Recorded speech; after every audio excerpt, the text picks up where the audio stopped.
Cinta Sang Pewaris. Lanjut lagi, jangan lupa like, komen dan share cerita ini ke media sosial yang sahabat punya. Terima kasih. Bab 51-55.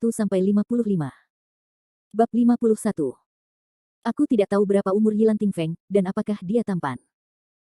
Pada saat ini, Mina sama sekali tidak tahu apa yang dipikirkan Fendi Zanders, tetapi bergumam dengan kerinduan, wajahnya penuh harapan. Bagaimana jika kamu pergi ke sana besok dan menemukan bahwa dia adalah paman yang botak dan berminyak? Fendi Zanders bertanya dengan tergesa-gesa. Kalau itu paman, maka aku akan mengembalikan uang itu padanya. Lagi pula, dia memberiku begitu banyak hadiah, aku pasti tidak bisa mengambil uang itu. Mina berkata perlahan. Setelah Fendi Zanders mendengar kata-kata Mina, ekspresi wajahnya menjadi semakin terdiam. Makna Mina sangat sederhana, yaitu jika pihak lain seumuran dengan Mina dan berpenampilan baik, maka Mina akan memilih untuk bersama orang tersebut. Namun jika pihak lain lebih tua, paman setengah baya yang berminyak, maka Mina akan mengembalikan uang tersebut kepadanya. Saat Mina mendengar ini, tidak ada yang salah dengan itu. Namun setelah dipikir-pikir, ada yang tidak beres, karena semua uang itu milik Fendi Zanders. Meskipun Fendi Zanders tidak mempedulikan uang itu, namun dia memberikannya kepada orang luar tanpa alasan, dan dia juga seorang hacker, Fendi Zanders masih merasa sangat tidak nyaman. Panggil. Fendi Zanders menarik napas dalam-dalam, lalu berkata dengan lembut kepada Mina, Mina, sebenarnya ada satu hal yang belum kuberitahukan padamu selama ini. Apa masalahnya? Melihat ekspresi Fendi Zanders tiba-tiba menjadi serius, Mina berkedip dan bertanya dengan rasa ingin tahu. Sebenarnya, aku adalah Yilan Tingfeng yang asli, dan aku memberimu semua hadiah itu. Fendi Zanders bertengkar dan langsung mengungkapkan identitasnya. Setelah Mina mendengar kata-kata Fendi Zanders, dia tertegun, dan menatap Fendi Zanders dengan mata bingung. Fendi Zanders, apa yang baru saja kamu katakan? Mina ragu-ragu sejenak, mengira dia salah dengar tadi, dia mengerutkan kening dan bertanya lagi. Sebenarnya saya Yilan Tingfeng, orang itu hari ini palsu. Agar Mina tidak tertipu, Fendi Zanders hanya bisa mengatakan yang sebenarnya. Mina menatap Fendi Zanders dengan linglung selama setengah menit, lalu menatap matanya yang besar dan berair, dan tertawa terbahak-bahak. Setelah Fendi Zanders melihat Mina tersenyum, ekspresi wajahnya menjadi semakin terdiam. Karena dia sudah menduga sejak lama jika dia bertengkar dengan Mina, dia pasti akan bereaksi seperti ini. Mengapa kamu tertawa? Fendi Zanders bertanya pada Mina tanpa daya. Fendi Zanders, kamu sangat menarik, bahkan jika kamu ingin membuatku bahagia, kamu tidak perlu bercanda seperti itu denganku. Kata Mina kepada Fendi Zanders dengan gemetar. Kak, aku tidak bercanda denganmu, apa yang aku katakan itu benar. Fendi Zanders menjelaskan dengan suara rendah. Apakah semua yang kamu katakan itu benar? Mina tersenyum pada Fendi Zanders, lalu melanjutkan, oke, aku tahu kamu pasti bercanda denganku, bagaimana kamu bisa bersandar di pagar untuk mendengarkan Feng? Kamu harus melihat bahwa suasana hatiku sedang baik hari ini, jadi kamu mau untuk menggodaku. Saya senang, bukan? Mendengar kata-kata Mina, Fendi Zanders benar-benar tidak bisa berkata-kata. Dia khawatir Mina akan ditipu, tetapi dia pikir dia sedang bercanda dengannya. Lagi pula, jika pihak lain secara terang-terangan mencuri akun Fendi Zanders, mereka pasti mencoba melakukan sesuatu pada Mina. Mina, aku tidak bercanda denganmu. Aku sangat serius. Saya Yilan Tingfeng. Akulah yang memberimu hadiah sebelumnya, tapi akunku baru saja dicuri. Dia akan berbohong padamu. Apakah kamu mengerti maksudku? Fendi Zanders berkata kepada Mina dengan ekspresi serius. Melihat Fendi Zanders tiba-tiba menjadi serius, Mina tidak bisa menahan diri untuk tidak membeku sejenak. Lalu dia menggigit bibir merahnya yang seksi dan berkata dengan lembut, Fendi Zanders, apakah kamu benar-benar tidak bercanda? Tidak. Fendi Zanders menggelengkan kepalanya. Bagaimana ini bisa terjadi? Ekspresi wajah Mina juga menjadi serius, dan dia berkata dengan lembut, tahukah kamu berapa banyak hadiah yang diberikan Yilan Tingfeng kepadaku hari ini? Fendi Zanders tercengang saat mendengar kata-kata Mina. Meskipun dia sering pergi ke ruang siaran langsung Mina untuk memberikan hadiah akhir-akhir ini, tetapi karena Fendi Zanders peduli dengan uang, dia tidak tahu apa yang sebenarnya dia lakukan. Berapa banyak? Akhir-akhir ini, Yilan Tingfeng memberiku total hampir 3 juta hadiah. Bagaimana kamu bisa punya begitu banyak uang? Jika kamu benar-benar bersandar pada pagar untuk mendengarkan Feng, mengapa kamu tidak menggunakan uangku untuk meningkatkan kehidupanmu? Mengapa kamu tidak pindah ke rumah yang lebih baik? Mina memandang Fendi Zanders dan terus bertanya. Setelah Fendi Zanders mendengar kata-kata Mina, ekspresinya menjadi semakin tidak berdaya. Karena dia tidak tahu bagaimana dia harus menjelaskan hal ini kepada Mina. Dia tidak bisa menunjukkan kartunya secara langsung dan memberitahu Mina bahwa dia tiba-tiba menjadi kaya karena mewarisi 10 triliun yuan. Saat ini, Fendi Zanders memberitahu Mina bahwa dia sedang bersandar di pagar untuk mendengarkan Feng, tetapi Mina tidak dapat mempercayainya. Jika dikatakan bahwa dia mewarisi 10 triliun yuan, maka Mina tidak dapat mempercayainya. Fendi Zanders, karena kamu bilang kamu bersandar di pagar untuk mendengarkan Feng, apakah kamu punya bukti? Tepat pada saat ini, Mina tiba-tiba bertanya pada Fendi Zanders. Bukti apa yang ada? Fendi Zanders terkejut sesaat. Benar, jika Anda benar-benar Yilan Tingfeng, maka Anda harus memiliki bukti untuk membuktikan identitas Anda. Mina mengangguk sedikit. Mendengar ini, ekspresi wajah Fendi Zanders menjadi semakin tidak berdaya. Satu-satunya bukti yang bisa dia berikan adalah akun Douxia milik Yilan Tingfeng. Namun saat ini, akun Fendi Zanders telah dicuri, dan dia tidak bisa login sama sekali.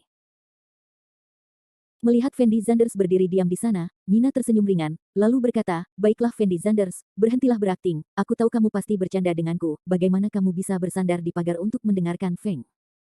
Kamu tahu, Yilan Tingfeng adalah salah satu tiran lokal paling terkenal di Dosa, dan jika dia bergerak, dia akan menarik jutaan orang." Tapi sekarang, di mata Mina, Fendi Zanders tidak lebih dari seorang anak malang yang mengantarkan makanan, dan kedua orang ini tidak bisa bertarung sama sekali. Lupakan. Ini sudah larut, aku akan kembali. Mina sepertinya merasa ada yang tidak beres dengan Fendi Zanders, jadi alih-alih terus mengobrol dengannya, dia berbalik dan bersiap meninggalkan kamar Fendi Zanders. Tunggu sebentar. Tepat ketika Mina hendak keluar kamar, Fendi Zanders tiba-tiba mengulurkan tangan dan meraihnya, dan berteriak dengan tergesa-gesa. Apakah ada hal lain yang kamu butuhkan? Mina menoleh untuk melihat Fendi Zanders, dan bertanya dengan nada bingung. Saya punya bukti yang bisa membuktikan bahwa saya adalah Yilan Tingfeng. Bukti apa? Itulah 4 karakter Yilan Tingfeng. Kata terakhir Feng sama dengan namaku. Makanya aku menamakannya Yilan Tingfeng. Fendi Zanders memandang Mina dan berkata dengan percaya diri. Bab 52. Fendi Zanders, buktimu terlalu enggan. Belum lagi banyak orang yang namanya bertuliskan Feng, dan ada 4 karakter untuk Yilan Tingfeng. Apa aku harus percaya kalau orang yang namanya Yilan Tingfeng itu adalah Yilan Tingfeng? Setelah mendengar apa yang disebut bukti Fendi Zanders, Mina memutar matanya, jelas tidak mempercayai pernyataannya. Fendi Zanders langsung terdiam, dia tersenyum masam tak berdaya, dan melanjutkan, "Yah, meskipun kamu tidak percaya bahwa aku adalah Yilan Tingfeng, tapi aku tahu bahwa orang yang akan kamu temui besok pasti palsu. Jadi apapun yang terjadi, kamu juga tidak boleh menemuinya." Fendi Zanders memandang Mina dan berkata dengan suara yang dalam. "Kenapa kamu bilang dia palsu?" Dia menambahkanku di WeChat dengan akun Yilan Tingfeng, artinya dia adalah Yilan Tingfeng. Saat ini, Mina tampak sedikit tidak senang dan berteriak. Saya tidak peduli bagaimana dia menambahkan Anda di WeChat, tetapi Anda tidak dapat bertemu orang ini besok. Fendi Zanders tidak lagi ingin membuktikan identitasnya, juga tidak ingin menjelaskan kebenarannya kepada Mina. Dia hanya tidak ingin melihat Mina ditipu. Fendi Zanders, ada apa denganmu hari ini? Kenapa aku tidak boleh pergi menemui orang itu? Mina bertanya pada Fendi Zanders dengan ekspresi sangat bingung. Karena orang itu pembohong. Fendi Zanders berkata dengan marah.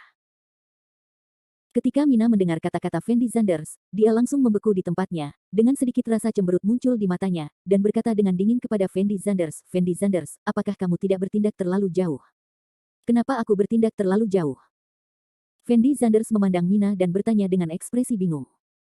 Bagaimana kamu bisa mengatakan dia pembohong? Yilan Tingfeng telah banyak membantuku dan menghadiahiku dengan begitu banyak hadiah, namun kamu menyebutnya pembohong. Jika dia pembohong, maka aku berharap pembohong seperti itu akan semakin banyak. Kuat. Semakin banyak semakin meriah. Teriak Mina. Jelas sekali, Mina saat ini tidak akan mempercayai apapun yang dikatakan Fendi Zanders sama sekali. Apakah dia pembohong atau tidak, kamu tidak diperbolehkan bertemu dengannya. Fendi Zanders sedang tidak ingin menjelaskan banyak hal padanya, jadi dia berkata dengan tegas. Fendi Zanders, kamu pikir kamu ini siapa? Apakah pertemuanku dengannya ada hubungannya denganmu? Apakah kamu terlalu memanjakan diri sendiri? Mina berteriak kegirangan. Saya memanjakan diri sendiri. Setelah Fendi Zanders mendengar kata-kata Mina, dia langsung merasa seolah-olah ada pisau yang menusuk jantungnya dengan keras. Bukankah semua yang dilakukan Fendi Zanders sekarang untuk Mina? Tapi di mata Mina, apakah dia menjadi orang yang usil? Fendi Zanders memandang Mina di depannya dengan bodoh, dan tidak tahu bagaimana menggambarkan suasana hatinya saat ini. Dia tidak menyangka bahwa semua yang dia lakukan akan memanjakan diri sendiri di mata Mina. Fendi Zanders, aku tahu apa yang kamu pikirkan di dalam hatimu. Bukankah kamu hanya mengarang cerita seperti itu untuk berbohong kepadaku karena kamu menyukaiku dan tahu bahwa aku akan berkencan dengan Yilan Tingfeng dan merasa tidak nyaman, sehingga kamu bisa berhenti aku apakah pantas bagiku untuk bertemu Yilan Tingfeng? Mina sepertinya terstimulasi oleh kata-kata Fendi Zanders sebelumnya. Dia tidak bisa mentolerir seseorang yang memfitnah Yilan Tingfeng, jadi saat ini Mina juga bersikap kasar kepada Fendi Zanders. Aku menyukaimu. Kapan aku bilang aku menyukaimu? Mendengar kata-kata Mina, Fendi Zanders benar-benar pingsan. Meskipun Mina sangat tampan dan memiliki tubuh yang panas, Fendi Zanders benar-benar tidak memikirkan Mina. Bahkan jika Fendi Zanders membeli hadiah di ruang siaran langsung Mina, itu hanya demi Mina menjadi teman sekamarnya, dan tidak ada arti lain sama sekali. Saat ini, kamu masih belum mengakuinya, kan? Mina memandang Fendi Zanders dan mencibir, lalu melanjutkan, Fendi Zanders, aku menyarankanmu untuk tidak bersikap sentimental. Meskipun aku sering datang kepadamu akhir-akhir ini, aku hanya memperlakukanmu sebagai teman sekamar biasa. Aku tidak bermaksud apa-apa lagi padamu. Sama sekali, aku mempunyai kesan yang baik terhadapmu pada awalnya, tetapi apa yang kamu katakan kepadaku hari ini benar-benar mengecewakanku. Hehe. Fendi Zanders memandang Mina dengan senyuman tak berdaya, dan juga menghilangkan gagasan untuk membujuk Mina agar tidak bertemu dengannya. Lagi pula, di mata Mina, dia adalah orang yang tak tertahankan, jadi meskipun Mina ditipu, itu tidak ada hubungannya dengan Fendi Zanders. Ngomong-ngomong, aku sudah memberitahumu apa yang harus kukatakan hari ini. Jika kamu tidak percaya padaku, aku tidak bisa berbuat apa-apa. Jika kamu ingin bertemu dengannya, pergilah dan temui dia. Fendi Zanders berkata pada Mina dengan kecewa. Mina membeku sesaat ketika dia mendengar kata-kata Fendi Zanders, lalu berbalik dan berjalan keluar kamar Fendi Zanders. Dan Fendi Zanders melihat ke belakang kepergian Mina, matanya penuh ketidakberdayaan. Awalnya dia memberi Mina hadiah hanya karena dia ingin membantu sekelompok Mina, tapi dia tidak menyangka hal itu akan membawa banyak hal. Apa yang dikatakan Mina barusan benar-benar menghancurkan hati Fendi Zanders, jadi Fendi Zanders tidak berencana untuk terus mengurus masalah ini. Setelah menutup pintu, Fendi Zanders berbaring di tempat tidur sendirian, memejamkan mata dan bersiap untuk tidur. Tetapi karena suatu alasan, Fendi Zanders tidak bisa tidur, dan hatinya merasa sangat sedih.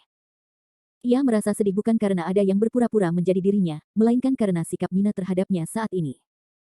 Mungkin di mata Mina, orang sepertiku tidak layak menjadi temannya, juga tidak layak untuk menyukainya. Fendi Zanders tidak bisa menahan nafas pelan. Meskipun Fendi Zanders tidak memiliki ide untuk mengejar Mina, Fendi Zanders masih merasa sangat tidak nyaman ketika Mina mengatakan itu hari ini. Meskipun dia sangat kaya sekarang, dan Fendi Zanders merasa bahwa wanita manapun yang mengetahui identitasnya akan mengambil inisiatif untuk melemparkan dirinya ke dalam pelukannya. Dan para wanita yang tidak mengetahui identitas Fendi Zanders akan membencinya dengan segala cara yang mungkin. Mina seperti ini, Cleo Fei Lin dan Mandy Lin sepertinya juga seperti ini. Sepertinya era ini benar-benar masyarakat yang peduli dengan uang. Fendi Zanders tersenyum pahit, lalu menutup matanya dan pergi tidur, tidak memikirkan hal-hal tentang Mina. Keesokan harinya. Jam 8 pagi. Setelah Fendi Zanders mandi, dia siap berangkat ke sekolah. Tapi saat Fendi Zanders membuka pintu, dia melihat Mina berjalan keluar dari kamarnya. Mina hari ini tampil luar biasa menarik, mengenakan kaos tube top, seluruh tubuhnya siap untuk dilihat, dan untaian kalung perak di tulang selangkanya yang seksi, memiliki tekstur yang dalam dan terlihat sangat mempesona. Di bawahnya terdapat rok sepanjang pinggul, yang secara sempurna melengkapi sosoknya yang memikat. Di bawah kakinya yang ramping dan lurus, ada sepasang sepatu hak tinggi berwarna hitam. Keseluruhan orang terlihat sangat enak dipandang. Ketika Fendi Zanders melihat Mina berpakaian seperti ini, dia tertegun sejenak. Dia tahu Mina pasti berkencan dengan Yilan Tingfeng palsu hari ini. Fendi Zanders merasa sedikit kecewa. Sepertinya Mina pada akhirnya masih tidak percaya pada dirinya sendiri. Jadi Fendi Zanders mengabaikan Mina, tapi berjalan keluar. Fendi Zanders. Saat ini, Mina tiba-tiba berteriak keras. Mendengar suara Mina, Fendi Zanders menoleh untuk melihat ke arah Mina, lalu bertanya dengan hampa, ada apa denganmu? Lalu apa? Aku minta maaf atas kejadian tadi malam. Akulah yang bertindak terlalu jauh dan mengatakan banyak hal padamu. Menginjak sepatu hak tinggi, Mina menghampiri Fendi Zanders dengan cara yang seksi dan mempesona, dan berkata dengan lembut kepada Fendi Zanders. Bagus. Fendi Zanders menjawab dengan ringan, dia tidak membujuk Mina untuk tidak menemui Yilan Tingfeng itu, tetapi langsung berjalan keluar. Bab 53.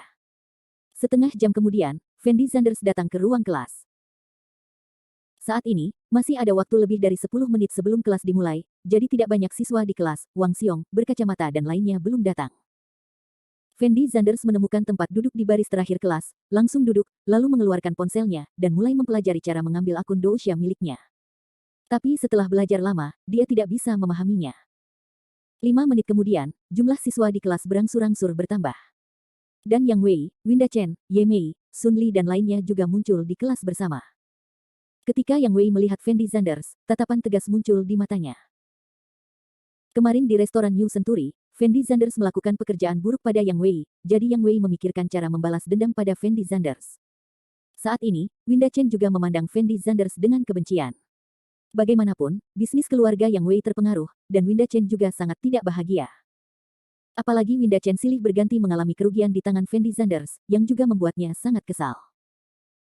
Adapun Ye Mei, tentu saja, Fendi Zanders membawanya untuk membuka kamar, memintanya melepas semua pakaiannya, lalu berbalik dan pergi. Meskipun Fendi Zanders tidak melakukan apapun, Ye Mei merasa Fendi Zanders sebaiknya melakukan sesuatu untuk dirinya sendiri. Bagaimanapun, seorang wanita ditelanjangi di depan seorang pria, tetapi pria tersebut tidak tahu sama sekali, yang merupakan penghinaan besar bagi wanita itu. Setelah beberapa saat, bel kelas berbunyi.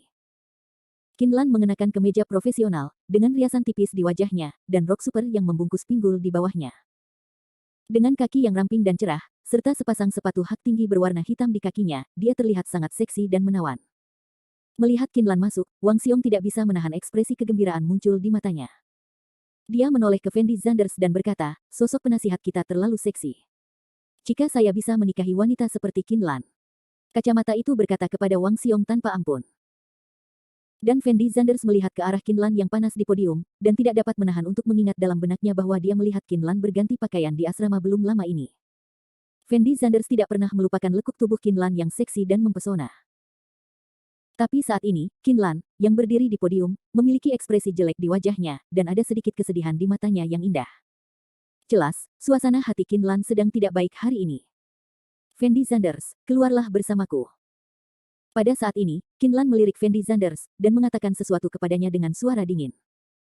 Setelah mendengar kata-kata Kinlan, Fendi Zanders tertegun sejenak, lalu berdiri dan bertanya, Guru, ada apa? Kelas ini untuk belajar mandiri, Fendi Zanders, keluarlah bersamaku. Kinlan menjawab dengan dingin, lalu membalikkan pantatnya dan berjalan keluar kelas. Fendi Zanders ragu-ragu sejenak, lalu berjalan keluar kelas. Setelah keluar dari kelas, Fendi Zanders menemukan bahwa Kinlan tidak bermaksud berhenti, tetapi berjalan menuju asramanya. Fendi Zanders mengikuti di belakang Kinlan, tidak berani mengatakan apapun. Saya hanya bisa diam-diam mengagumi kaki Kinlan yang seksi dan menarik, dan diam-diam berpikir dalam hati, apa yang membuat saya menyinggung Kinlan, dan saya harus membawa diri ke asrama untuk membicarakannya. Setelah melihat Kinlan membawa pergi Fendi Zanders, para siswa di kelas juga menunjukkan ekspresi bingung, dan tidak ada yang tahu apa yang terjadi. Kacamata, apakah menurutmu Fendi Zanders menyinggung Tuan Qin? Saat ini, Wang Xiong sepertinya sedikit mengkhawatirkan Fendi Zanders, jadi dia tidak bisa menahan diri untuk bertanya dengan lembut pada kacamatanya. Saya tidak tahu, masuk akal jika Fendi Zanders tidak menyinggung perasaan Kinlan. Ekspresi wajah si kacamata juga sangat bingung. Jika Fendi Zanders benar-benar menyinggung Guru Qin, maka semuanya akan merepotkan.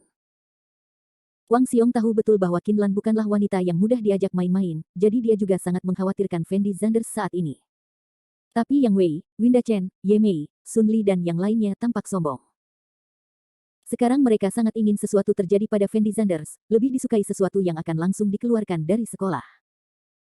Di sisi lain, Fendi Zanders mengikuti Kinlan keluar kelas. Saya menemukan bahwa Kinlan tidak bermaksud berhenti, tetapi berjalan langsung menuju lokasi asrama sekolah. Fendi Zanders mengikuti di belakang Kinlan, dan matanya penuh keraguan. Dia tidak mengerti mengapa Kinlan membawanya ke asrama. Tapi saya harus mengatakan bahwa Fendi Zanders sebenarnya menikmati mengikuti Kinlan. Karena Fendi Zanders kebetulan bisa menghargai kaki ramping dan indah Kinlan. Di mata Fendi Zanders, sosok Kinlan hanya bisa digambarkan menggoda. Tuan Qin, apa yang Anda inginkan dari saya? Fendi Zanders ragu-ragu sejenak, lalu bertanya pada Kinlan dengan lembut. Kamu akan tahu nanti. Jawab Kinlan kosong, terus menginjak sepatu hak tingginya, dan berjalan menuju asrama. Setelah beberapa saat, Fendi Zanders mengikuti Kinlan ke asrama. Setelah memasuki asrama, Kinlan duduk di tempat tidur, kaki putihnya disilangkan dengan lembut. Lalu dia berkata kepada Fendi Zanders, mengapa saya membawamu ke sini, kamu harusnya sangat jelas, bukan? Setelah mendengar kata-kata Kinlan, Fendi Zanders mau tidak mau tertegun sejenak, dan berkata tanpa daya, Guru, saya benar-benar tidak mengintip saat Anda berganti pakaian hari itu. Bukankah saya sudah menjelaskannya kepada Anda? Bukan itu yang kubilang. Jawab Kinlan dengan dingin. Apa itu? Fendi Zanders bertanya dengan nada bingung. Tidakkah menurutmu ada sesuatu yang hilang di asramaku? Qin Lan bertanya. Apa yang hilang? Saat ini, wajah Fendi Zanders penuh keraguan, dan dia tampak sedikit bingung. Lagi pula, dia datang ke asrama Qin Lan sebelumnya, hanya untuk membantunya memindahkan buku pelajaran, tetapi dia tidak mengambil apapun, bagaimana dia bisa kehilangan barang? Guru, apa ruginya? Fendi Zanders ragu-ragu sejenak, memandang Qin Lan dan bertanya. Kali ini, kamu masih ingin berdebat denganku bukan? Pergi ke balkon dan lihat baik-baik, apa yang kurang? Qin Lan mengulurkan tangannya, menunjuk ke balkon, dan berteriak pada Fendi Zanders dengan nada dingin. Fendi Zanders tanpa sadar menoleh untuk melihat ke balkon, dan menemukan bahwa sepertinya tidak ada yang hilang di balkon. Satu-satunya hal adalah piyama berongga seksi yang sebelumnya digantung di tiang pakaian di balkon telah hilang. Guru, apa yang hilang di balkonmu? Fendi Zanders ragu-ragu sejenak dan bertanya dengan bingung. Melihat wajah bingung Fendi Zanders, Qin Lan tidak bisa menahan cibiran. Lalu dia berkata dengan lembut, Fendi Zanders, aku sudah mengatakannya terus terang, apakah kamu masih berencana untuk berakting denganku? Bab 54, Fendi Zanders tertegun saat mendengar kata-kata Qin Lan. Dia tidak tahu apa yang ingin dilakukan Qin Lan ketika dia mengatakan ini pada dirinya sendiri. Ya atau tidak? Qin Lan memandang Fendi Zanders dan bertanya. Tidak. Fendi Zanders menggelengkan kepalanya dengan cepat tanpa berpikir. Kamu bohong, matamu mengkhianatimu. Qin Lan tersenyum ringan, lalu melanjutkan, sebenarnya, meskipun ada, guru tidak akan marah padamu, tapi bagaimanapun juga, kamu tidak bisa mencuri piyamaku, kan? Guru, saya benar-benar tidak mencuri piyama Anda. Pada saat ini, Fendi Zanders dibuat sedikit gila oleh Qin Lan, dan berteriak dengan ekspresi yang sangat bersemangat. Qin Lan memandang Fendi Zanders dengan hati-hati. Dia awalnya berencana untuk mengalihkan perhatian Fendi Zanders terlebih dahulu, dan kemudian menyampaikan kata-kata Fendi Zanders. Tetapi dia menemukan bahwa Fendi Zanders tidak tertipu sama sekali, jadi dia menyerah untuk terus menginterogasi Fendi Zanders. Oke, karena kamu tidak mencurinya, maka aku akan melepaskanmu, pergilah. Qin Lan melambai ringan pada Fendi Zanders. Bagus. Melihat Qin Lan akhirnya bersedia melepaskannya, Fendi Zanders menghela nafas lega, lalu berbalik dan berjalan keluar asrama. Ngomong-ngomong, Fendi Zanders, bar temanku akan buka lusa. Jangan lupa pergi ke bar untuk bekerja paruh waktu. Melihat Fendi Zanders ingin pergi, Qin Lan buru-buru mengingatkannya. Jangan khawatir, aku tidak akan lupa. Fendi Zanders menjawab dengan lembut. Juga, kamu tidak boleh memberitahu orang lain tentang kejadian hari ini, dan kamu tidak boleh memberitahu orang lain bahwa aku memakai piyama seperti itu, jika tidak kamu akan mati. Qin Lan melanjutkan. Dimengerti, saya pasti tidak akan mengatakannya. Fendi Zanders menjawab tanpa daya, lalu berbalik dan meninggalkan asrama Qin Lan. Qin Lan duduk di tempat tidur sendirian, menyipitkan mata rubah yang menggoda itu, bertanya-tanya apa yang dia pikirkan. Menelepon. Setelah meninggalkan asrama Qin Lan, Fendi Zanders menghela nafas berat, dan suasana gugupnya menjadi sangat lega. Meskipun Fendi Zanders mewarisi warisan 10 triliun yuan, hidupnya juga telah banyak berubah.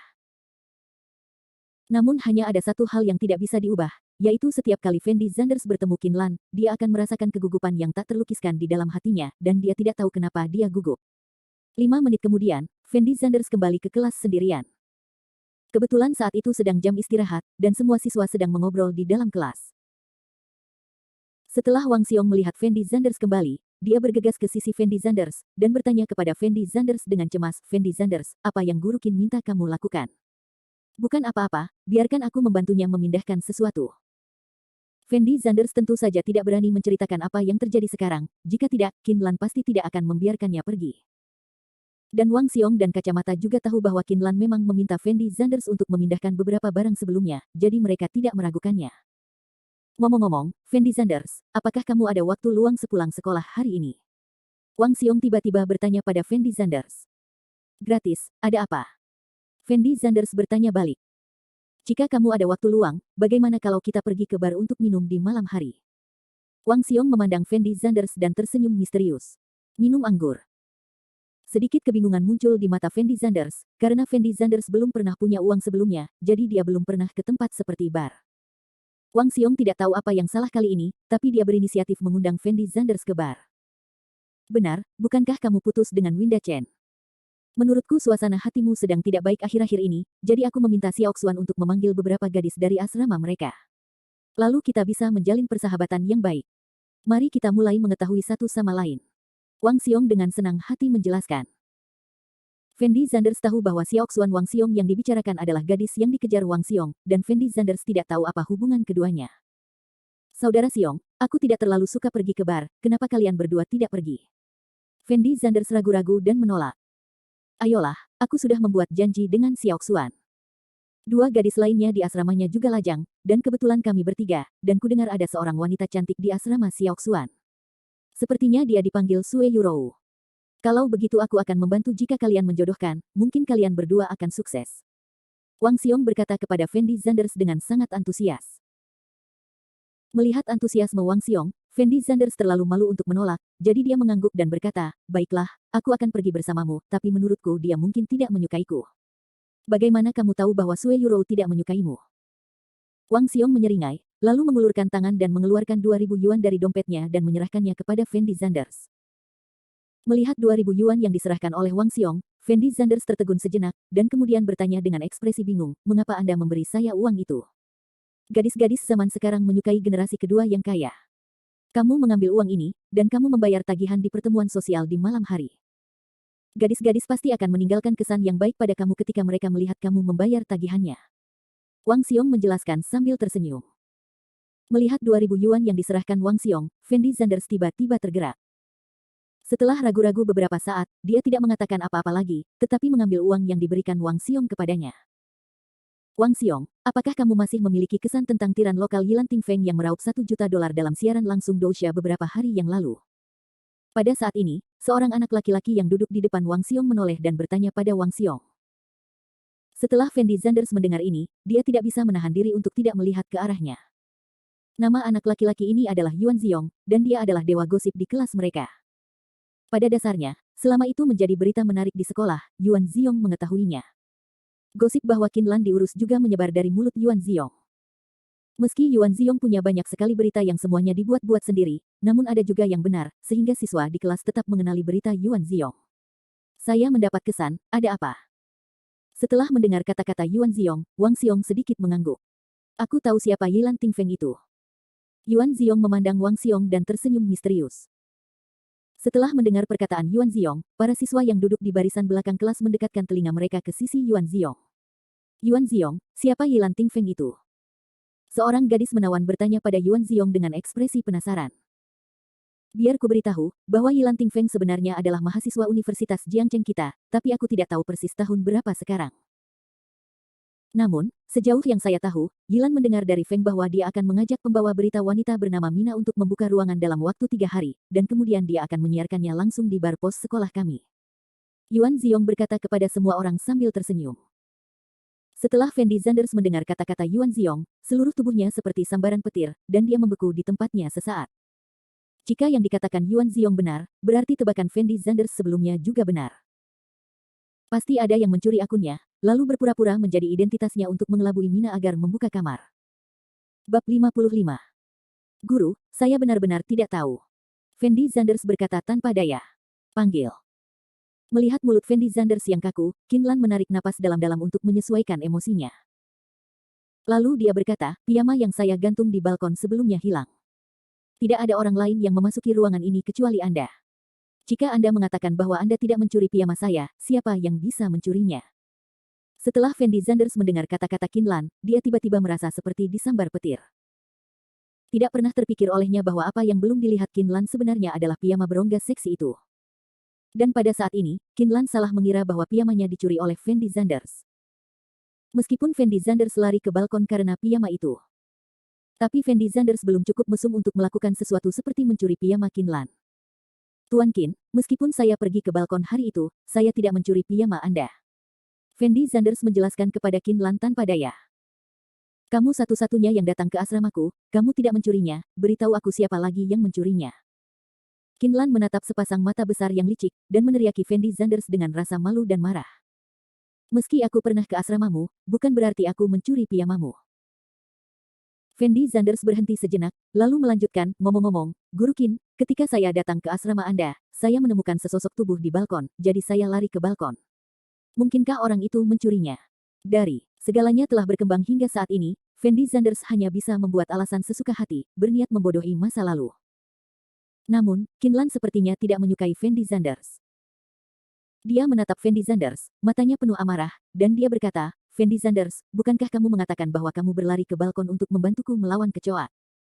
Lagi pula, meskipun ada orang lain yang memasuki asramaku, piyamaku masih ada saat kamu pergi. Aku tidak menemukan piyama itu hilang sampai aku kembali di malam hari. Kinlan langsung membeberkan alasan Fendi Zanders. Tuan Qin, karena Anda telah mengatakan semuanya, piyamanya masih ada ketika saya pergi, jadi menurut Anda mengapa saya mencuri piyama tersebut? Fendi Zanders menemukan celah dan buru-buru membela diri. Ketika Kinlan mendengar kata-kata Fendi Zanders, dia tertegun sejenak, dan kemudian berkata dengan suara rendah, mungkin kamu kembali dan mencuri piyamamu. Tuan Qin, Anda benar-benar bersalah kepada saya karena mengatakan itu. Saya telah datang ke asrama Anda berkali-kali. Jika saya benar-benar berencana mencuri piyama Anda, saya pasti sudah melakukannya sejak lama. Bagaimana saya bisa menunggu sampai sekarang? Fendi Zanders berkata pada Kinlan dengan ekspresi patah. Kinlan memandang Fendi Zanders di depannya, dan tiba-tiba menyadari bahwa apa yang dikatakan Fendi Zanders sepertinya masuk akal. Lagi pula, jika Fendi Zanders benar-benar berniat mencuri piyamanya, dia sama sekali tidak perlu melakukannya saat ini. Dan Tuan Qin, saya sangat akrab dengan Anda. Jika saya mencuri piyama Anda akan langsung meragukan saya. Lalu mengapa saya harus mengambil risiko besar untuk melakukan ini? Fendi Zanders memukul saat setrika masih panas dan terus menghilangkan kecurigaan. Kinlan menyipitkan matanya dan menatap Fendi Zanders dengan tatapan tajam, tidak tahu apa yang sedang terjadi di hatinya. Saat ini, Fendi Zanders juga sangat gugup. Dia tidak tahu apakah Kinlan akan mempercayai pernyataannya, tapi bagaimanapun juga, Fendi Zanders tidak mencuri piyama Kinlan. Jadi dia pasti tidak akan disalahkan. Kamu benar-benar tidak mencuri piyamaku. Kinlan ragu-ragu sejenak, lalu bertanya pada Fendi Zanders dengan lembut. Tidak, tentu saja tidak. Fendi Zanders menggelengkan kepalanya tanpa berpikir. Yah, aku akan mempercayaimu sekali saja. Sebaiknya kamu tidak berbohong padaku. Jika aku mengetahui bahwa orang mesum itu adalah kamu, lihat bagaimana aku akan menghadapimu. Kinlan berkata kepada Fendi Zanders dengan nada dingin. Mas. Qin, jangan khawatir, saya jelas tidak mencuri piyama Anda, mengapa saya harus mencuri piyama Anda? Fendi Zanders berkata dengan sungguh-sungguh. Apa yang ingin kalian lakukan dengan mencuri piyamaku, apa kalian sendiri tidak tahu? Kinlan mengedipkan mata menggoda itu, dan mengatakan sesuatu sambil setengah tersenyum. Kemudian dia menjilat bibirnya dan melanjutkan, bocah Zanders, jangan berpikir bahwa aku tidak tahu apa yang dipikirkan anak laki-laki di kelas. Mata mereka bersinar ketika melihat guru. Kamu pasti membicarakan aku di belakangmu. Tanda seru petik 2. Dahi. Setelah Fendi Zanders mendengar kata-kata Kinlan, dia membeku di tempatnya, dengan gelombang gairah di dalam hatinya. Dia tidak pernah berpikir bahwa Kinlan akan berpikiran terbuka sehingga dia akan mengatakan hal-hal ini pada dirinya sendiri. Setelah Kinlan melihat penampilan Fendi Zanders, dia tidak bisa menahan senyum menawan, lalu mengulurkan tangannya untuk melepas mantelnya. Saat ini, Kinlan mengenakan kemeja profesional, yang membungkus erat tubuh halusnya, terlihat sangat menarik. Bocah Zanders, kenapa kamu berdiri begitu jauh? Ayo duduk dan ngobrol dengan guru. Saat Kinlan berbicara, dia mengulurkan tangan dan menepuk tempat di sampingnya. Setelah Fendi Zanders mendengar kata-kata Kinlan, dia tertegun sejenak, dan ekspresi wajahnya jelas terlihat kusam. Dia tidak tahu apa yang sedang dimainkan Kinlan dengannya. Bocah Zanders, apa yang masih kamu lakukan di sana? Cepat duduk. Kinlan berkata kepada Fendi Zanders dengan senyum menawan. Lalu apa, Guru Qin, saya bisa berdiri saja. Fendi Zanders menjawab tanpa daya, dia tidak tahu apa yang akan dilakukan Kinlan, seekor rubah betina, padanya, jadi tentu saja dia tidak berani duduk di sana. Baiklah. Melihat Fendi Zanders tidak berniat untuk datang, Kinlan mengangkat kaki seksinya, lalu mencondongkan tubuh sedikit, membuat postur yang begitu menarik sehingga dia tidak membayar nyawanya, dan bertanya kepada Fendi Zanders dengan lembut, Fendi Zanders kecil, anak laki-laki di kelas itu. Bagaimana kabarmu tentang aku? Mereka semua memuji guru, kamu cantik, kamu memiliki kepribadian yang baik, dan ceramahmu sangat hidup dan menarik. Bocah Zanders, kami sangat akrab, kamu tidak perlu memberitahuku kata-kata sopan ini, kenapa bukankah kamu memberitahuku sesuatu yang biasanya tidak kudengar? Kinlan menyela Fendi Zanders secara langsung, dan berkata dengan menawan. Tidak bisakah kamu biasanya mendengarnya? Fendi Zanders memandang Kinlan dan ragu-ragu sejenak, lalu berbisik, Guru, Anda juga tahu bahwa saya tidak punya teman di kelas, jadi saya tidak tahu persis bagaimana mereka membicarakan Anda, Guru. Lalu menurutmu aku ini wanita seperti apa? Kinlan menjilat bibir merahnya yang memikat dan bertanya dengan rasa ingin tahu. Wanita yang berbakat, cantik, dan baik hati.